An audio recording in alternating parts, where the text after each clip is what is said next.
Agora sim, 4 horas mais 9 minutos e já temos aqui a honra, viu, Zaidan, de ter aqui no Estúdio Bandeirantes nosso amigo companheiro Milton Parron. Parron, rapaz, o Parron é um dos maiores repórteres do Brasil em todos os tempos, né? Aliás, já nos anos 60 já era premiado como melhor repórter, corajoso, inteligente e texto bom, independente, aquilo que eu falava que é a base do jornalismo, independência e honestidade, né? Você sempre vai encontrar no trabalho do Parron.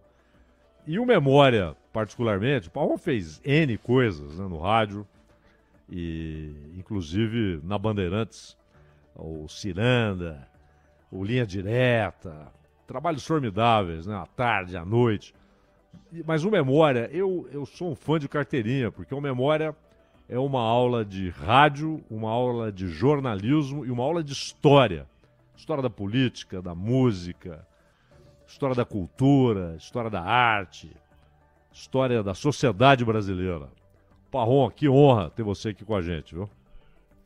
Boa tarde. Boa tarde, Zaidan, Danilo.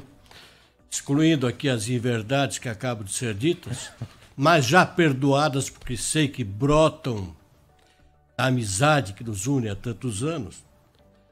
Devo dizer aqui que depois de 50 anos, só entrevistando, nesse meio século e desses 50 anos, um quarto deles, aqui na Bandeirantes,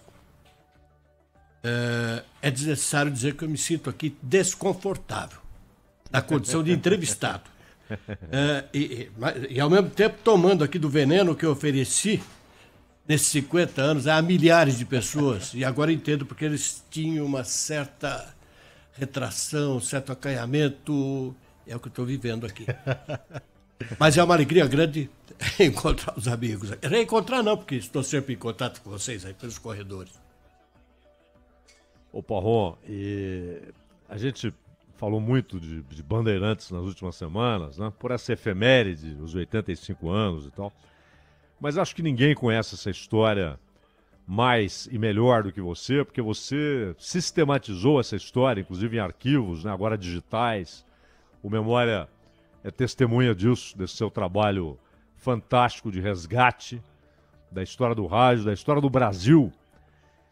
E então eu queria muito, até falei isso com a Ana, com o Danilo, né? Acho que é imprescindível, não é importante, é imprescindível ouvir o Parron para que ele fale da importância, não da efeméride, né? Mas dessa história, esses microfones que ouviram, foram veículo para o povo ouvir, de Elis Regina, Getúlio Vargas, de João Goulart, a Nelson Gonçalves, né? E você está sempre trazendo esses registros para a gente. Queria ouvir muito o seu testemunho a respeito dessa história, Parron. Pois é, graças ao programa Memória lá, eu tive o privilégio de entrevistar muita gente, e alguns hoje são nomes de rua, de viadutos, de praças, de escolas. O nosso Zé Paulo aqui, lado, nome de rua hoje, mas em função desse programa aí e das entrevistas que eu... E claro, também pela minha atividade como jornalista, como repórter. E depois, via de regra, eu guardava. A primeira gravação que eu guardei, e guardava por vaidade pessoal, para ficar, como dizia lá um saudoso companheiro, Fernando Vieira de Mello, lambendo a cria. Para lamber a cria, você guarda aquela... Eu guardei uma gravação, muitos anos atrás, do Faria Lima, que era prefeito. Ele tinha ido para Montreal, no Canadá, para buscar recursos financeiros para construir o metrô em São Paulo. E na volta eu fui a Congonhas e fiz 20 perguntas numa só. Ele falou, poxa, mas não é tão fácil responder tudo isso aí de uma vez. Mas, de qualquer maneira, aí contou a empresa que tinha contactado, que faria o levantamento topográfico da cidade de São Paulo para fazer o metrô, e do dinheiro que já tinha conseguido lá fora da promessa do investimento para a construção. Eu guardei aquilo para mostrar para companheiros, para colegas meus, na verdade, não da área jornalística. Nessa época eu estava fazendo um curso de paraquedismo, essas loucuras que eu andei fazendo aí.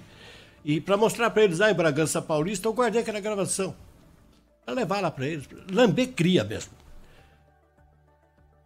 Não é que menos de um ano depois, Faria Lima morreu. E no dia da morte, eu, com este nome já citado deste querido companheiro Fernando Vieira Melo, disse: eu tenho uma gravação aqui que eu fiz com... Mas como? Eu tenho, está guardado comigo aí. Botaram aquela gravação umas 20 vezes no ar. A partir daí, eu criei amor, até por uma questão de vaidade. E montei lá, tenho em minha casa um acervo gigantesco que já ocupa todos os espaços da casa. Qualquer dia nós vamos com a minha esposa, Débora, que também trabalha conosco aqui na Bandeirantes, ela na TV. Qualquer dia eu vou ter que deixar o nosso quarto para dormir em algum outro lugar, porque até no quarto já temos gravações lá de... Aí me foi oferecido aqui pelo Marcelo Parada, que era diretor aqui da Bandeirantes. Eu fui reclamar com ele um dia, eu tenho umas gravações que eu vi aí, perdidas aí, você quer tomar conta disso? Quer reorganizar um departamento que está meio abandonado, que é o SEDOM. E aí, meu amigo, foi juntar a fome com a vontade de comer. Aquilo que eu já tinha lá, mais o que eu tinha aqui, mais os contatos com as pessoas. Ou seja, das gravações que nós temos aqui no SEDOM, daquelas que eu tenho lá, dos contatos que eu tive com muita gente aí, eu não preciso consultar muito, não, documentos para falar sobre a história da Bandeirantes, por exemplo. Das entrevistas que eu fiz com aqueles que lá atrás aqui atuaram, daqueles que participaram da fundação da emissora, Tito Fleury, o Enéas Machado de Assis, o Vicente de Marco, que era operador, foi quem fez os que fizeram a planta da emissora. Então você não fala por ouvir falar e nem porque você foi ler. Não. As informações que eu tenho são os fatos verdadeiros, não são as versões.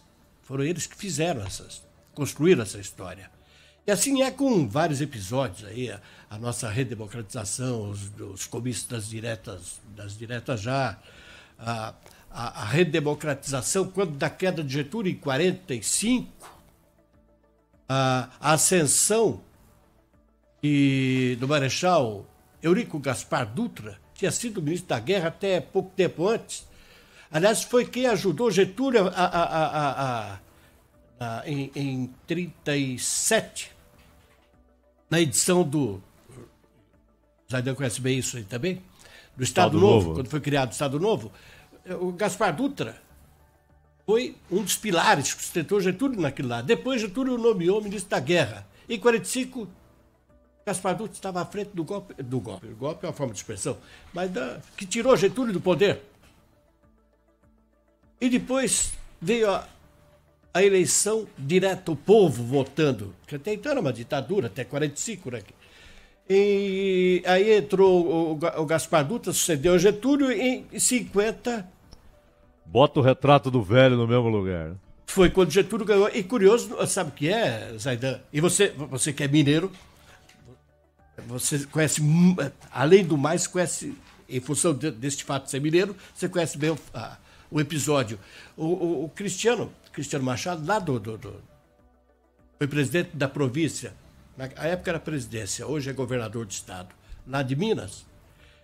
Ele candidatou-se, ele foi apoiado pelo Marechal Dutra para suceder os 50. Em cima da hora, deixaram o coitado do Cristiano Machado, que até é um processo que passou para a história como a cristianização. Abandonaram o coitado do Cristiano. Quem abandonou foi seu padrinho, o Marechal Dutra, para apoiar quem? Getúlio, a quem ele havia derrubado em 45. Essas histórias da política, essas traições, no esporte, então, as coisas fantásticas que nós temos aí. Eu digo a vocês que é minha atividade profissional, mas eu bebo do SEDOM diariamente, e muito, me embriago mesmo. Aliás, tem um testemunho aqui, Parrão, do Marcelo Mendes, que é escritor, e ele lançou um livro que é sobre a cena musical no ABC paulista. O livro chama O Baile dos Corações em Fúria. E ele disse que há alguns anos ele não estava legal, uma fase difícil, e ele ouviu um memória sobre a abertura política de 79, né? Foi a volta dos anistiados e tal, início do governo Figueiredo, aquela abertura engendrada ali ainda no governo Geisel. E ele ouvindo o memória, ele disse que recuperou a vontade de escrever, e daí saiu esse segundo livro dele. Ou seja, o Memória tem filhos por aí, viu, Parrão? Isso aí, e muito me vai e desce. Não é, confesso, não é o objetivo, mas fico muito feliz cada vez que eu vejo resultados do programa, na área acadêmica em especial, essa garotada aí. TCC, meu amigo, fim de ano, você não tem ideia, as pessoas que procuram, né? E você não vai deixar de atender, evidentemente, mas o Memória tem essa... E eu digo sem nenhuma falsa modéstia, mas o programa realmente tem proporcionado conhecimentos aí, sem ter esse objetivo, sabe, de ser professoral, nada disso aí. Mas não se deve a mim, não. Se deve àqueles que eu estou resgatando, aquelas pessoas que já se foram e que eu evito trazer de volta pessoas que já pagaram por seus crimes aqui, ou que já foram, enfim, execradas devidamente quando em vida, e até porque, parafraseando aqui o Jânio Quadros, seria uma covardia você trazer para discussão entre vivos um morto, não faz sentido. Então, eu fico feliz com os resultados que o programa proporciona. Fico. Mas eu tenho a impressão que o assunto aqui não é o Memória, não é o Parrão. Eu não estou querendo te pautar, pelo amor de Deus. Mas são os 85 anos da rádio, não é isso, não? Exatamente, é. Mas é que se confunde, não é, Parrão? Me permita aqui, viu, Zaidan? É que as histórias vão se confundindo mesmo, né, Parrão? Porque você ajudou a escrever e está ajudando a escrever e contar, assim como o Zaidan, como todos os profissionais que estão à frente desse microfone hoje, ajudando a contar a história da Rádio Bandeirantes, né, Parrão? Então eu tenho certeza também que você tem histórias pessoais muito engraçadas, inusitadas, curiosas, divertidas, trágicas, né? Que você pode certamente dividir aqui com os nossos ouvintes desses 85 anos. Personalidades, saia justa. Eu me lembro, às vezes eu vou lá no Sedom com você me conta aí quando você levava um gravador enorme pro aeroporto, a fita enguiçava. Você tem pérolas aí, histórias que também fizeram parte do rádio brasileiro, né, Parrão? Você quer ver uma coisa curiosa? E reportando aqui a Rádio Bandeirantes. A Bandeirantes, ela teve, entre outros diretores, quando ela foi constituída, o senhor José Pires Oliveira Dias. O senhor José Pires Oliveira Dias, ele era um dos acionistas principais da Drogazil. Portanto, a Drogazil foi uma das fundadoras da Rádio Bandeirantes. Os locutores, na época, eles faziam aquilo que eles chamavam de corretagem de propaganda. Eram corretores de propaganda. São os atuais publicitários, os contatos publicitários. Então, os locutores, até porque o rádio remunerava muito pouco, para meter era pouco, enfim. E o Tito Fleury, que foi um dos 4 locutores, foram 4 locutores aqui na emissora no início de tudo. Eu já vou aproveitar aqui o Joaquim Carlos Nobre, o Tito Fleury, o Mário de Carvalho Araújo e o Plínio Freire Campelo. Esses foram os 4 primeiros locutores da emissora. E o Tito Fleury estava aqui, fazia um mês a emissora no ar. Portanto, estou falando de julho de 1937. Ele saiu para vender anúncio. E o anúncio da Rádio Bandeirantes, fundada pela Drogazil, primeiro, sabe qual foi, o Zaidan e Danilo? Drogaria São Paulo. Meu amigo, quase que ele foi demitido, o Tito Fleury. Não estou contando essa história para me falar. Ele que me contou. Falou, por pouco eu perdi o meu primeiro emprego em função de... Mas foi buscar uma concorrente. Você compreendeu? E coisas assim curiosas. Começa, o Zaidan, que está muito associado também ao esporte, poucos sabem. A Bandeirantes transmitiu, comecinho da década de 40, em 41, 42, a inauguração do estádio do Pacaembu. Você sabe quem que transmitiu aquele evento? Teve um jogo lá, sabe quem transmitiu? Não. Tem ideia, Zaidan? Quem? Acho que nem a neta dele sabe. Blota Júnior. Olha só. Foi Blota quem transmitiu pela Rádio Bandeirantes a inauguração do Pacaembu. Grande Blota. Dito por ele. Tá aqui no... Sônia, né? Isto, pela Soninha aí. Nós temos não a gravação mas temos o Blota contando como é que foi que ele fez aquilo lá. O primeiro locutor esportivo contratado pela Rádio Bandeirantes, esse em 1941. Nós tivemos aqui Rebelo Júnior, tivemos o Nicolau Tuma, que já era de uma geração anterior, do começo da década de 30, que ele transmitia futebol por outras emissoras aí, e ele criou esse estilo que até hoje domina na transmissão esportiva no mundo inteiro, que é acompanhar a bola, a velocidade, que até então era mais ou menos como na televisão, mais pausada a narração. Então o Nicolau Tuma que criou esse estilo aí. Mas na Bandeirantes, o primeiro locutor, quem primeiro transmitiu futebol, que foi o próprio Fleury, foi o próprio Tito Fleury. E comentarista foi o Enéas Machado de Assis, que era diretor artístico. E eles criaram, foi uma inovação também da Bandeirantes, pioneirismo da emissora, uniforme. A equipe esportiva usava uniforme para ir no estádio.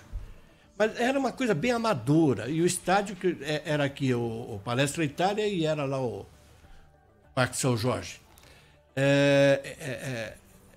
Equipe amadora, totalmente amadora. Uma experiência fizeram lá. Agora, contratado como profissional, narrador de futebol também. Dessa época, o Murilo, foi ele quem entrevistou. Foi um feito. Foi a única entrevista que o camarada deu para a rádio e morreu no dia seguinte. Monteiro Lobato. Murilo quem fez. Olha, e foi narrador esportivo aqui. O histórico Monteiro Lobato, né? Hein? O histórico Monteiro Lobato. Histórico Monteiro Lobato. Você falou de futebol, eu ouvi no Memória o Fiore fazendo reportagem de campo, né? Como dizem hoje. Né? Isso. Ele como meta, né? Fazendo meta. Ele veio de Lins para cá fazendo meta. Fazia meta. Aliás, levou uma bronca. Nós temos algumas aí, do Edson Leite. Porque o Edson chamou lá no campo, né? Houve um lance qualquer lá, o jogador se machucou, etc. Enfim.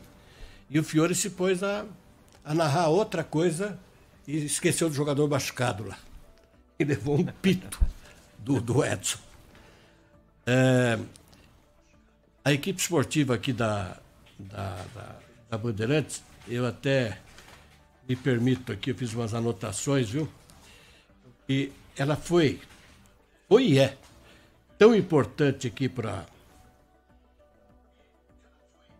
a nossa programação, para se consolidar na liderança, não apenas a popularidade, mas o prestígio também. Porque a popularidade é aquele negócio, é o tapinha nas costas. O prestígio é aquele que abre as portas. A Bandeirantes conseguiu as duas coisas com feitos extraordinários. E a área esportiva, a Bandeirantes deve muito também. Então a gente não pode deixar de... Quando fala do esporte aqui, não pode deixar de falar Edson Leite, Rebelo Júnior, que veio antes dele, Murilo ficou pouco tempo narrando, Nicolau Tuma veio para cá, mas não veio para narrar futebol, veio para outras funções. Edson Leite foi marcante, criou uma escola, Pedro Luiz nem se fale, Fiore Giliotti, desnecessário. Mas tem o resto, pessoal. Você tem o Flávio Araújo, o Enio Rodrigues, o Alexandre Santos. Estou falando de narradores, estou falando de plantão esportivo, estou falando de repórter. O Alexandre fazia tudo, ele narrava também. Como o Zé Paulo de Andrade. Pouco sabe, nós temos muita coisa do Zé Paulo narrando futebol.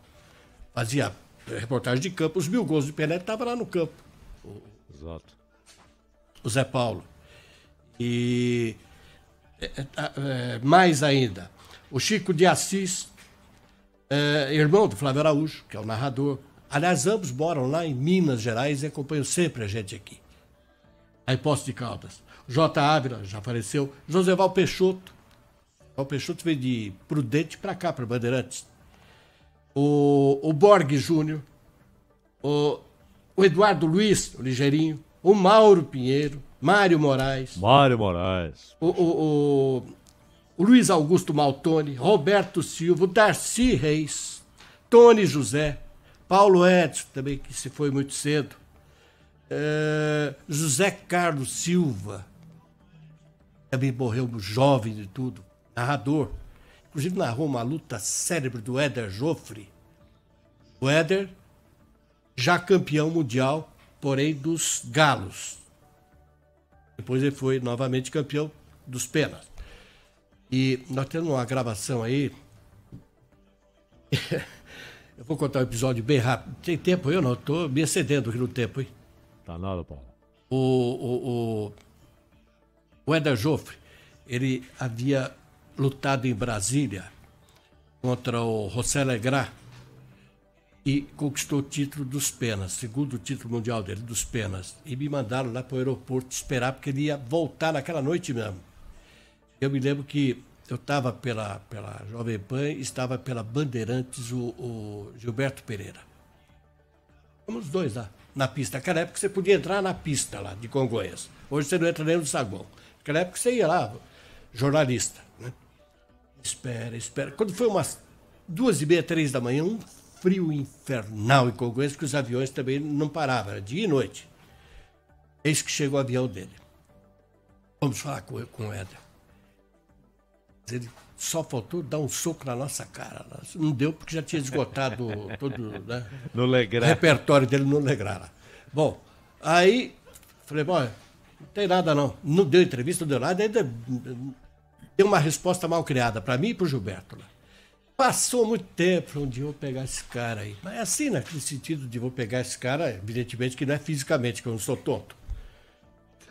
Surgiu a oportunidade num desses memórias aí, eu gravo com ele. É aqui mesmo, na Bandeirantes. Eu botei esta luta que eu estava me referindo, do Zé Carlos Silva. Foi num país aqui da América do Sul, não me lembro qual. E tem a mãe dele, a mãe do Éder, sendo entrevistada antes da luta, ela aqui em São Paulo. E ela fala, dá um recado pro seu filho, que ele está escutando lá, tá? Mas não estava escutando nada, estava no ringue lá. E ela falou, olha, Éder, que Deus te acompanhe, que Deus olhe por você, meu filho e tal. E pelo outro também, mas um tem que ganhar, que seja o meu filho. E que, bom, que nenhum dos dois se machuque. Tome cuidado, viu, Éder? Coisa bonita. O Éder estava ouvindo. Aí botei o trecho da luta em que ele nocauteia o adversário. E botei de novo a mãe dele nesta gravação. E aí, junto o seu Kid Joffre, o pai dele, que também era treinador. E aí, Éder? Aquele silêncio. E aí, Éder? Éder? Eu tô... Se eu chorar. Eu não falei que ia te nocautear um dia? Você me nocauteou. Foi a revanche. Grande Éder, que aliás está internado, né? Nossa torcida, nossas orações pelo fenômeno Éder Joffre. É isso mesmo. Ô Parrom, uma última da minha parte aqui. O Danilo, claro, tá à vontade aí. Mas uma última da minha parte. Eu tô gostando agora, vai acabar? Aquela ditadura do tempo, né? Sim.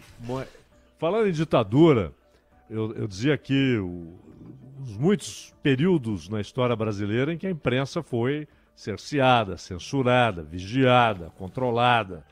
O Estado sempre tentando controlar as informações, as opiniões.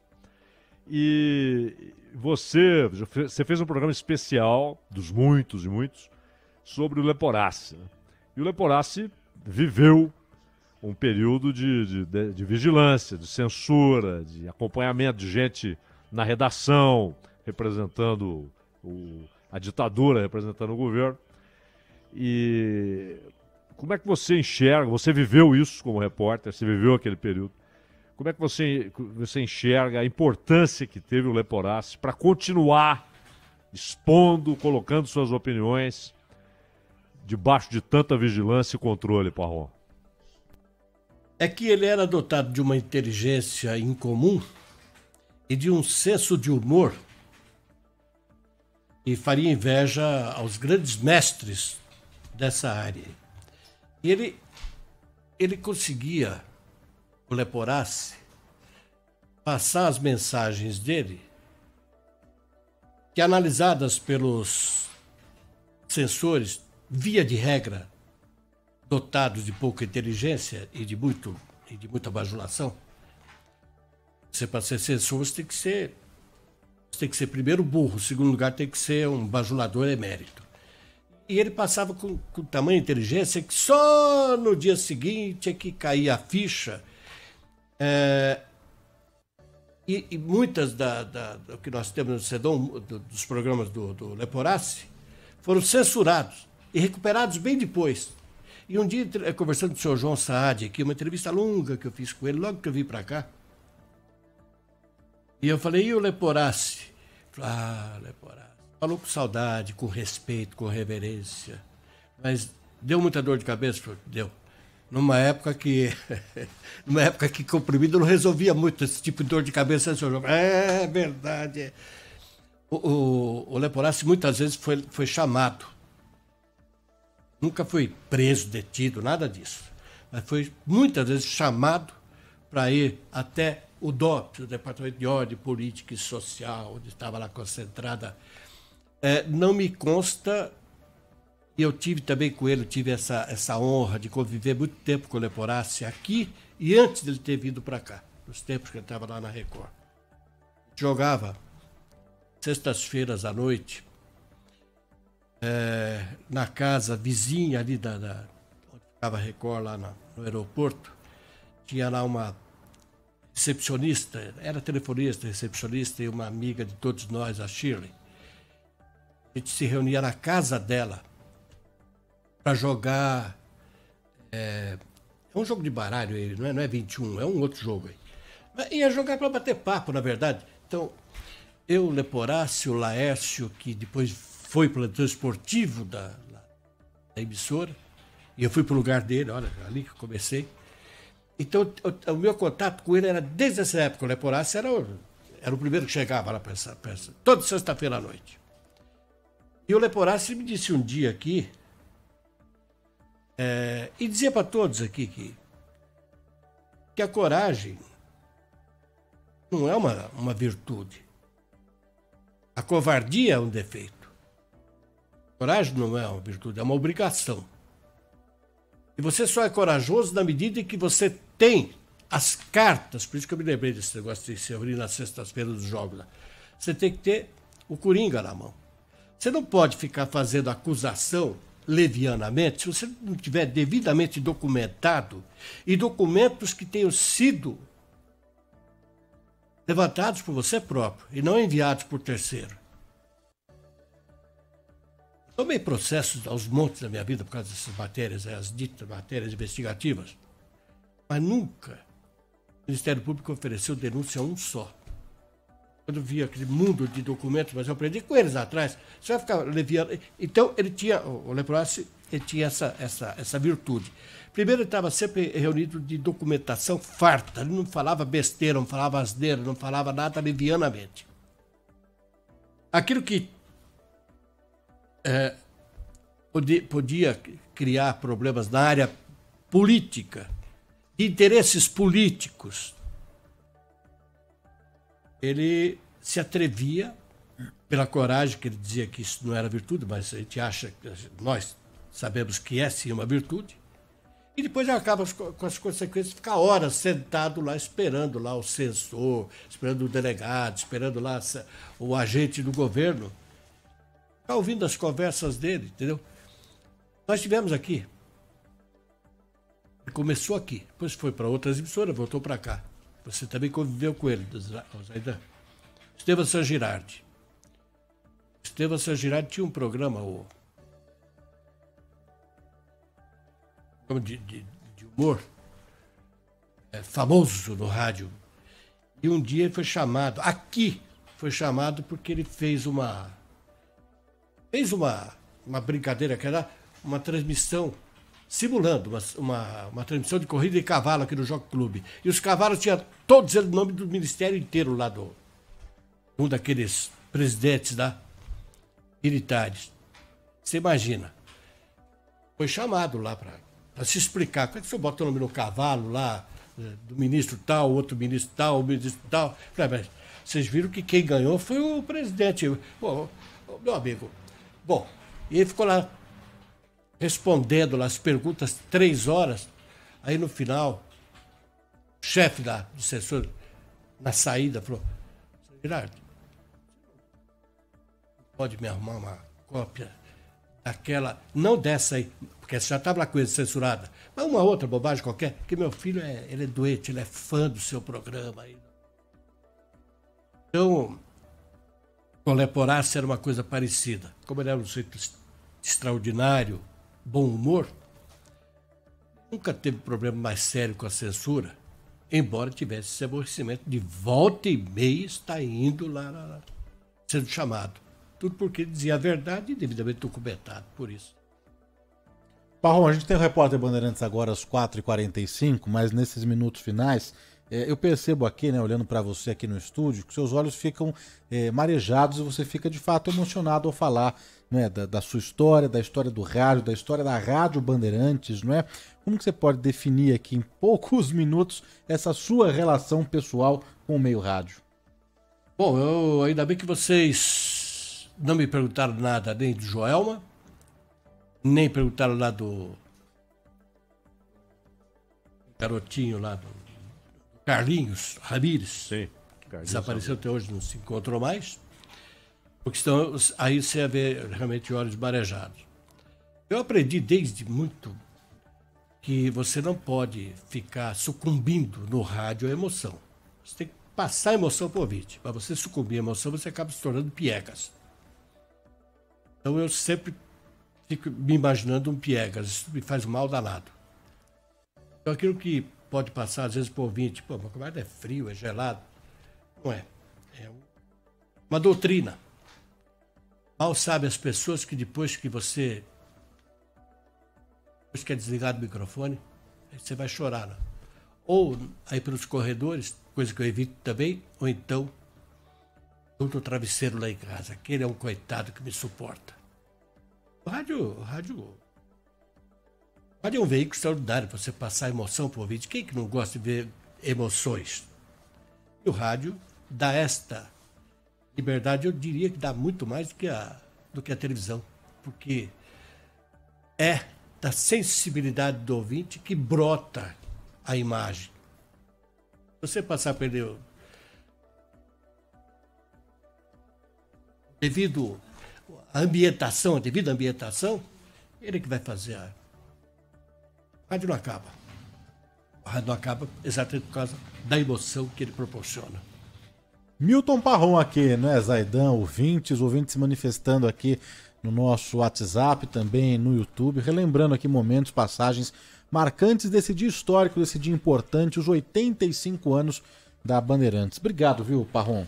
Eu que agradeço, Danilo e Zaidan. Abraço, Parrom. Vocês foram muito gentis. Abraço vocês e continue. É o Manuel, te mandou um abraço. É o Manuel, aí. Meu filho mais novo aqui. Manuel! Esse não perde um, não, viu, esse é meu companheiro de memória, meu Deus do céu. Abração, Manuel. Qualquer dia eu vou te visitar aí, hein? Boa, Parrom. Vem de avião aí. Obrigado. Um abraço, Parrom. Tchau, tchau. 4h45, vem aí o repórter Bandeirantes com a Ana Luísa Bessa.